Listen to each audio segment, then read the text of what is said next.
revolucionarios comunistas de Francia.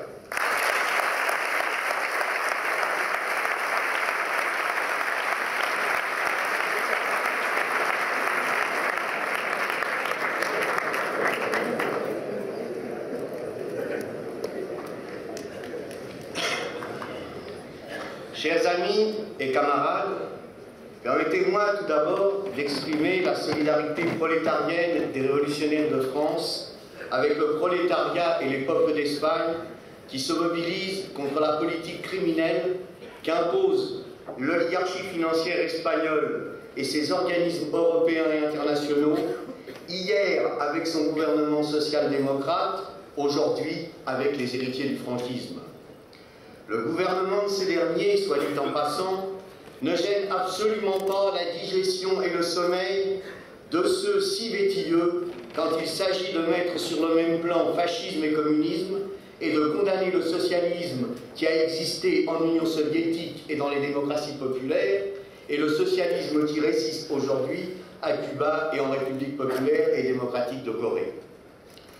Au nom de l'Union révolutionnaire communiste de France, je vous transmets nos sentiments les plus fraternels, les plus internationalistes, à vous, les communistes du Parti communiste des peuples d'Espagne, les héritiers du PCE de la guerre d'Espagne, du PCE des camarades exilés, menant le combat pour les maquis, aux quatre coins du continent, dans les camps de concentration ou dans les rangs de l'armée rouge pour vaincre le nazifascisme, du PCE des combats clandestins contre le franquisme, à vous, les communistes du PCE, qui avez dit non à la trahison d'une clique de dirigeants révisionnistes sans honneur et qui, depuis plus de 25 ans, dans des conditions ô combien difficiles, est à la tâche pour reconstruire le Parti communiste dont la classe ouvrière et les peuples d'Espagne ont besoin pour se débarrasser de la dictature du capital.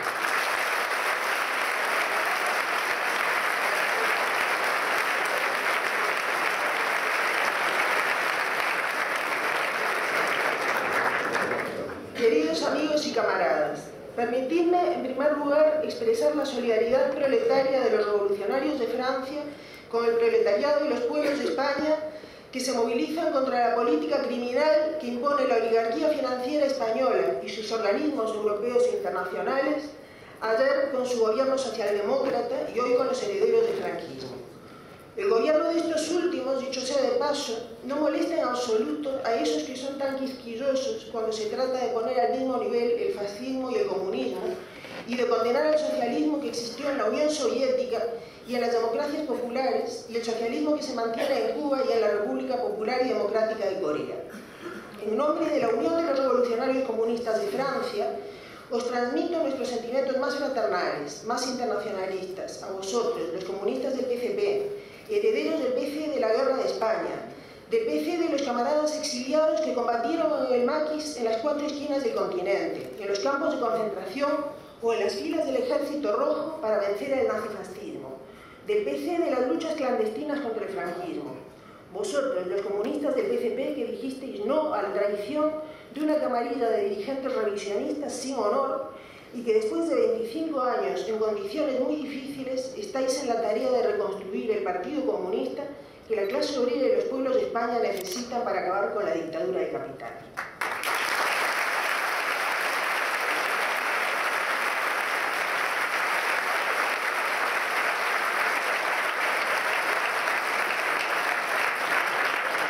Pero hay cosas que son seguras. La agudización de la crisis alimenta una ofensiva sin precedentes contra todos los trabajadores del mundo capitalista.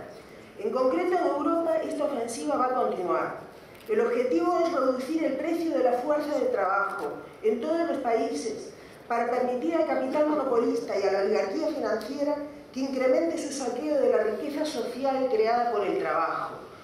Al destruir todas las conquistas sociales, pretenden aumentar la parte de plusvalía correspondiente al salario indirecto y al salario diferido que aparecieron gracias a la presión del movimiento obrero y de la presencia de la Unión Soviética bajo la forma de pensiones, seguridad social, etc. No es por eso extraño que la miseria aumente rápidamente en todos los lugares, aunque de forma desigual, pero podemos pensar que lo que está pasando en Grecia, España, Portugal, Irlanda, Italia, es el anuncio de lo que van a conocer los trabajadores alemanes, franceses, etc. La política de Cameron en Gran Bretaña ilustra bien que no estamos ante un castigo a los países del sur por haber gastado de más, sino una política de clase, tendente a hacer pagar a los trabajadores y sus familias la crisis del capital. No habrá salida de la crisis en el capitalismo. El nivel de las contradicciones no puede permitir ninguna ilusión sobre la vía para resolverlas, porque no la hay. Si bien en la batalla habrá momentos concretos de avances y retrocesos, no habrá etapas intermedias, en el sentido de que, antes de hacer la revolución, haya un periodo más o menos largo y sobre todo ineludible de un régimen democrático necesario para ir hacia la siguiente etapa. Ni siquiera periodos de régimen democrático socialmente inestable, del tipo de los que hemos conocido, por ejemplo, en Francia, con la Liberación y el Consejo Nacional de la Resistencia. Por cierto, esa inestabilidad no duró. Con la ayuda de la socialdemocracia y los Estados Unidos, la burguesía monopolista recuperó la ventaja rápidamente. Para salir de la crisis hace falta acabar con el capitalismo. Hace falta una revolución que instaure el socialismo, acabando con el poder de la burguesía monopolista y sustituyéndolo por el poder de la clase obrera, la socialización de los medios de producción y de cambio, poniendo en marcha la planificación económica para que la economía se ponga al servicio de la satisfacción de las necesidades populares. La crisis puede desembocar en una guerra entre imperialistas, y es la tendencia natural si las masas no intervienen. El nivel de las contradicciones interimperialistas es hoy más grande que en 1914. Hay un hecho que habla por sí mismo. En aquella época, la situación de los Balcanes era considerada como un verdadero rompecabezas y un embrollo de intereses imperialistas que se aliaban, se combatían y hacían las paces entre sí a costa de los pueblos, que les servían de carne de cañón y se oponían a que las alianzas de sus gobiernos fueran dictadas por las potencias imperialistas en función de los intereses de sus monopolios. ¿Qué es lo que pasa hoy en ese gran arco que sale de los Balcanes, cubre Oriente Medio hasta Afganistán y llega hasta el Magreb, atravesando los países del Golfo como Qatar y Arabia Saudita? La búsqueda del control de las fuentes de materias primas energéticas y de rutas comerciales causa estragos entre los imperialistas franceses, alemanes, ingleses, los Estados Unidos, pero también los imperialistas rusos y chinos, recién llegados, y las potencias del Golfo, unidos a la oligarquía financiera internacional. La lucha contra la OTAN no es solo la lucha contra el imperialismo estadounidense. Es cierto que es este último quien la inició en 1949, pero existían dos objetivos vinculados dialécticamente. El primero era construir una estructura político-militar. La OTAN es el brazo armado de la Alianza Atlántica, que permitiese a los Estados Unidos, junto con las burguesías de Europa Occidental, tener un aparato represivo ante el ascenso del movimiento obrero revolucionario que siguió a la derrota del fascismo y la constitución del campo socialista. El segundo era la lucha contra la Unión Soviética y el campo socialista en formación, asegurando la hegemonía del imperialismo yanqui sobre sus aliados y protegidos mientras se agitaba el espantajo de la amenaza soviética. Por razones comprensibles en su contexto, en las grandes batallas contra la OTAN, muy a menudo hemos puesto el acento en el segundo objetivo y descuidado el primero, es decir, que perdimos de vista la naturaleza de clase de la OTAN desde el punto de vista de las burguesías imperialistas que participan en ella, poniendo el acento en la independencia nacional, la soberanía de los estados, el interés nacional, situándolos fuera de las relaciones de clase en las que esas nociones deben analizarse. Con el eurocomunismo, el PCF mitificó el gaullismo y llegó a apoyar la política atómica en materia militar del imperialismo francés, en nombre de supuestos intereses de independencia de la Francia imperialista, todo sobre un fondo de antisovietismo. Pero más allá de coyunturas, la idea que daba base a todo esto era que el gaullismo representaba una corriente separada del imperialismo francés, una corriente con la que se podría incluso recorrer una parte del camino con el objetivo de compensar el peso de la socialdemocracia, considerada no desde un punto de vista de su alineamiento con los análisis del imperialismo francés, sino con los de los Estados Unidos. Lo mismo hemos visto ante la agresión contra Libia en el frente de izquierdas, que reclamaba y protestaba por el hecho de que esa intervención se hiciese bajo cobertura de la OTAN con los Estados Unidos y no únicamente bajo la bandera de la Unión Europea. Estos señores no apoyan más que criminales. Con sus triquiñuelas pretenden camuflar que la OTAN es claramente un instrumento de la alianza de las burguesías monopolistas contra los pueblos y contra la clase obrera.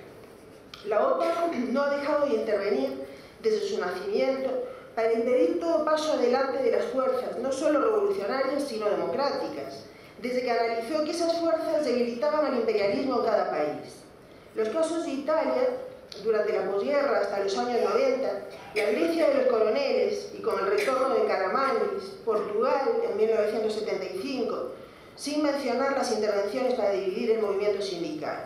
Y por otra parte, cuando vemos cómo el cártel de estados imperialistas que constituye la Unión Europea se ha constituido, vemos bien cómo la OTAN, con los Estados Unidos y Canadá, está bien vinculada orgánicamente a la primera, por el simple hecho de que, salvo por 3 excepciones, todos los estados de la UE, incluidos los 6 fundadores, se adhirieron primero a la Alianza Atlántica y a su organización militar.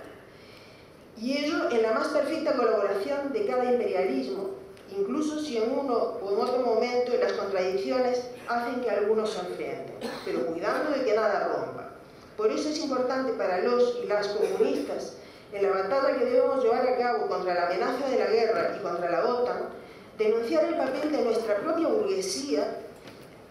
en la existencia de la OTAN, poniendo por delante la consigna de la retirada de la OTAN y la denuncia del Tratado del Atlántico, luchando contra una pretendida disolución que bajo su máscara radical es la expresión oportunista de la adhesión a su existencia, puesto que remite a las calendas griegas su desaparición, como muy claramente explicó el embajador de Estados Unidos en la RFA, el renegado Gregor Gysi, del PIE y del Die Linke alemán. Nos enfrentamos a problemas del mismo orden con la Unión Europea y el euro, incluso si a primera vista son más complejos. Tenemos ante nosotros una nueva forma de cártel. Lenin demostró que constituyen una de las características del imperialismo. A los cárteles imperialistas de rama se han añadido los cárteles de estados imperialistas, bajo formas más o menos complejas y que podemos encontrar hoy en la mayoría de continentes. La Unión Europea es el más elaborado de ellos. Tiene algunas características que le hacen parecer un aparato de Estado. De hecho, se trata de una dirección colectiva de los asuntos de la burguesía monopolista, de la oligarquía financiera europea, atravesada por las contradicciones interimperialistas, por la búsqueda de relaciones de fuerzas favorables a uno o a otro, para repartirse los mercados, los sectores de producción, las fuentes de valorización de capital. Pero también es un recurso para cada burguesía monopolista, para asegurar sus intereses y su dominación de clases sobre la clase obrera de cada país. Es, pues, una máquina de guerra contra el mundo del trabajo y las capas populares, un instrumento de la dictadura de la clase dominante en cada país. En estas condiciones hace falta ser claros. No se puede pretender ser comunista, ser revolucionario, sin combatir contra la UE. Todo lo contrario, hace falta aprovechar cada batalla de clase para desvelar la naturaleza de la UE. Pero pensamos que hay que evitar 2 escollos. El primero es creer que a día de hoy la lucha de clases y su resultado, la revolución socialista, ya no tienen como ámbito principal el estatal. Esta posición presupone que están haciendo un nuevo imperialismo europeo, del que el euro sería la avanzada, respondiendo a las necesidades del desarrollo de las fuerzas productivas, proceso que sería a escala histórica positivo, pues nos acercaría al proceso de fusión de los pueblos que constituirá el comunismo. Lenin dijo claramente que hacía falta saber soñar, pero que eso, por otro lado, no debe hacer perder conciencia de las realidades y llevarnos, por ejemplo, en este periodo de fiestas a creer en Papá Noel. Como resultado de esta postura, los partidos y organizaciones comunistas perderían su autonomía política en función de los análisis de tal o cual partido. Esto es lo que permite a los que sostienen este punto de vista, por ejemplo, apoyar al Frente de Izquierda en las elecciones francesas, mientras que las organizaciones comunistas de Francia denunciaban una operación tendente a integrar a la clase obrera en el consenso pro-europeo. En el fondo, esta posición apoya el consenso, del que la Unión Europea está ávida, tratando de construir su pseudo-parlamento con las campañas de la socialdemocracia y del Partido de la Izquierda Europea por la Europa social, pero también financiando a la pseudo-confederación europea de sindicatos y dándole una gran publicidad para sus actividades. En realidad, estas posiciones ignoran las contradicciones interimperialistas y retoman de alguna forma la vieja chaladura kautskista del superimperialismo, según el cual el capitalismo podría, por su propio desarrollo, eliminar la guerra como medio de regular las mencionadas contradicciones, o la de Trotsky sobre los Estados Unidos de Europa, al respecto de los cuales Lenin demostró que, bajo el capitalismo imperialista, eso no podía significar otra cosa que un Estado ultrarreaccionario. El segundo escollo consistiría en disociar en el tiempo la batalla contra la Unión Europea de la batalla por nuestro objetivo, el socialismo. Esta posición se caracteriza por el hecho de que tiende a considerar la batalla contra la UE como una condición previa a la batalla por el socialismo, al igual que durante la ocupación nazi, cuando efectivamente las circunstancias particulares imponían una etapa particular para que la lucha por el socialismo pudiese desarrollarse. De hecho, este punto de vista tiende a sobrevalorar o incluso a introducir de forma artificial la cuestión nacional como elemento central de unión popular contra la Unión Europea. Ve a la Unión Europea como la organización del imperialismo alemán contra Francia, donde la burguesía francesa acepta su papel de vasallo,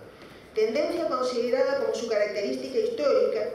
reproduciendo finalmente las mismas actitudes que la emigración contrarrevolucionaria de 1793, que la burguesía en 1871 y en 1940. De resultas, se hace un llamamiento a todas las fuerzas calificadas de republicanas, lo que descarta claramente a los demagogos fascistas, que quieren la independencia nacional, y hace resurgir a la vez el gaullismo de la resistencia mitificada y la mitificación del gaullismo de la independencia nacional contra los Estados Unidos y el mercado común tras el golpe de Estado reaccionario del 13 de mayo de 1958. Este análisis privilegia un discurso sobre la victimización de Francia, sobre las amenazas que pesarían sobre la nación francesa y desemboca en la búsqueda de alianzas como una pretendida corriente gaulista progresista que no creemos que exista, aunque si fuera el caso, no nos parece que este tipo de alianza responda a la necesidad del momento. Pero no podemos compartir tal deriva política que, quiera o no, tiende a poner la cuestión de la dominación de clase, cuestión central en la Unión Europea y en el combate contra ella, en segundo plano, aplazando la revolución socialista a un momento posterior. No podemos avalar las consignas que anteponen la perspectiva de un gobierno del tipo del Consejo Nacional de la Resistencia, puesto que estamos en otro momento histórico. La lucha contra la Unión Europea no es una lucha de liberación nacional. No hay ocupantes. La Unión Europea no es una máquina exterior a las relaciones de clase en Francia, sino que es parte de ellas. La burguesía monopolista francesa, que juega un papel primordial con Alemania, jugando con la posesión de la bomba atómica y de su asedio a la ONU, pero también de su poderío financiero y de su esfera de influencia heredada de su papel colonial. Francia ha estado a la cabeza de intervenciones militares en Afganistán, en Libia, en Costa de Marfil y hoy presiona para intervenir en Siria antes de poder hacerlo en Irán. Es el único país de la Unión Europea que no ha reconocido a la Corea Popular y el más fiel, tras los Estados Unidos, apoyo de Corea del Sur. Por ello, es el combate contra la burguesía monopolista francesa el que debemos llevar a cabo contra la Unión Europea,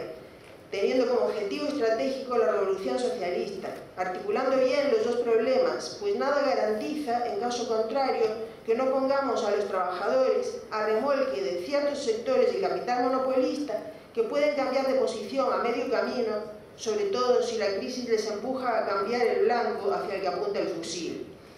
En esta lucha el euro no puede ser el objeto de una batalla específica. La cuestión no es la vuelta al franco, a la peseta, al dracma o a la lira. La crisis que golpea el capitalismo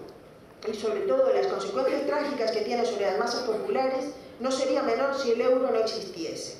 Y un simple retorno a las monedas nacionales, sin medidas contra la dominación de la oligarquía financiera, contra el capital, sin medidas de democracia política que den a la clase obrera nuevas posibilidades en su combate por el poder, sin que se plantee la salida de la Unión Europea, estaría lejos de garantizar una situación mejor para los trabajadores. Inglaterra no tiene el euro, ni tampoco otros 10 estados de la UE, y sin embargo los trabajadores allí son igualmente víctimas de la ofensiva patronal. Por contra, es evidente que la denuncia del euro es un medio de demostrar la nocividad de la Unión Europea a la clase obrera y las capas populares, de plantear la cuestión de la salida de la UE contra la OTAN y por el avance hacia el socialismo. La URCF, tras el anuncio del cierre de la planta de Peugeot en Aulnay, lanzó hace 3 meses una campaña política por la nacionalización sin indemnización de Peugeot Sociedad Anónima, con control obrero y de los trabajadores. Por esta vía tratamos de volver a situar en el centro de la lucha de clases la cuestión de la propiedad de los medios de producción y de cambio, de vincularlo con la naturaleza de la Unión Europea, que pretende prohibir toda expropiación de capital, y al mismo tiempo demostrar que sin intervención de la clase obrera no hay otra alternativa a la crisis del capitalismo. Esta iniciativa, que en esta etapa se organiza en torno a una petición, debe ampliarse, pero ha sido bien acogida tanto en Peugeot como en aquellos lugares donde se ha conocido. Lanzada en septiembre en la fiesta de l'Humanité, se han recogido unas 3.000 firmas, pero lo más importante es que desde hacía lustros nadie hablaba de nacionalización, y hoy esta idea vuelve a surgir en los discursos oficiales, razón por la cual nosotros insistimos en la no indemnización. Hemos decidido ampliar esta batalla a ArcelorMittal y hemos previsto una iniciativa en Florence, Lorena, para el mes de enero. Otros trabajadores de otras empresas comienzan a plantear la cuestión, como los astilleros de Nantes.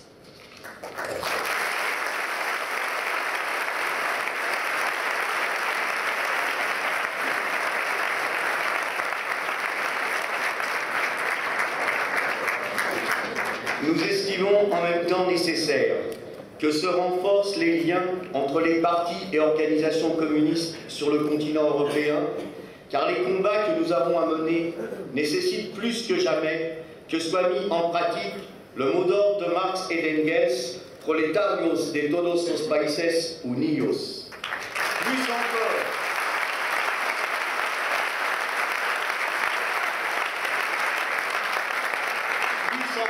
sur ce continent où le capital monopoliste, au travers de l'Union européenne et de l'OTAN, possède une organisation qui jusqu'ici lui donne la maîtrise du terrain depuis la victoire de la contre-révolution en Union soviétique. En particulier, il nous faut manifester notre internationalisme prolétarien avec la classe ouvrière de Grèce et son parti communiste, le KKE.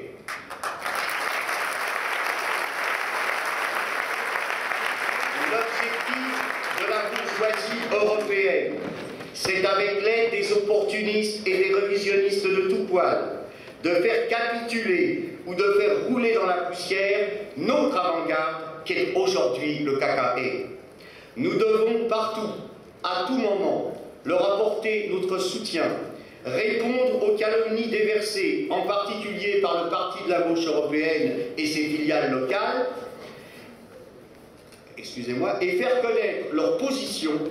leurs travaux théoriques étant d'une importance exceptionnelle pour l'approfondissement de la théorie marxiste-léniniste. De Madrid, nous pouvons lancer à ceux qui veulent détruire le KKE et derrière lui le mouvement communiste, no pasarán!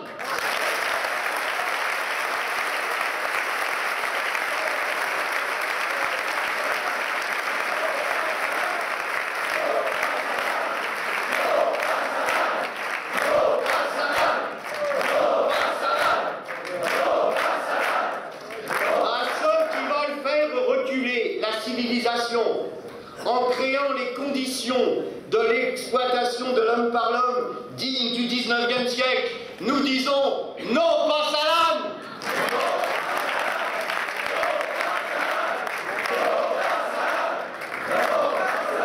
Vive l'unité d'action des partis et organisations communistes ici présentes. Faisons vivre l'internationalisme prolétarien. Vive la lutte pour le socialisme vers le communisme.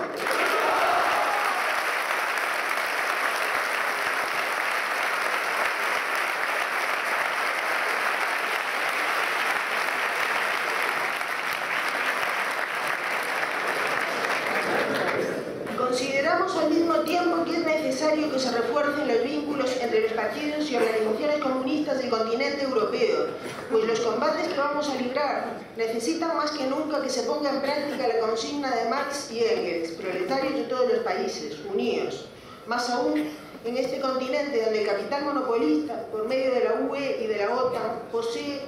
una organización que hasta ahora le ha dado el control del terreno desde la victoria de la contrarrevolución en la Unión Soviética. En particular queremos manifestar nuestro internacionalismo proletario con la clase obrera de Grecia y su partido comunista, el KKE. El objetivo de la burguesía europea es, con la ayuda de los oportunistas y revisionistas de todo pelaje, hacer capitular o morder el polvo a nuestra vanguardia, que hoy es el KKE.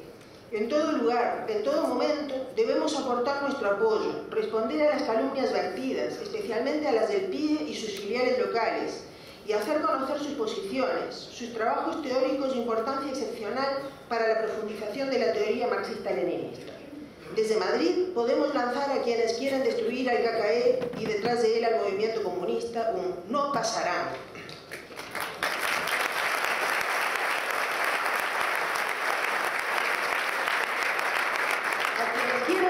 La civilización, volviendo a las condiciones de explotación del hombre por el hombre propias del siglo XIX, les decimos, no pasará.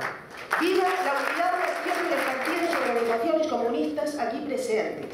Viva el internacionalismo proletario. Viva la lucha por el socialismo y el comunismo. ¡Viva!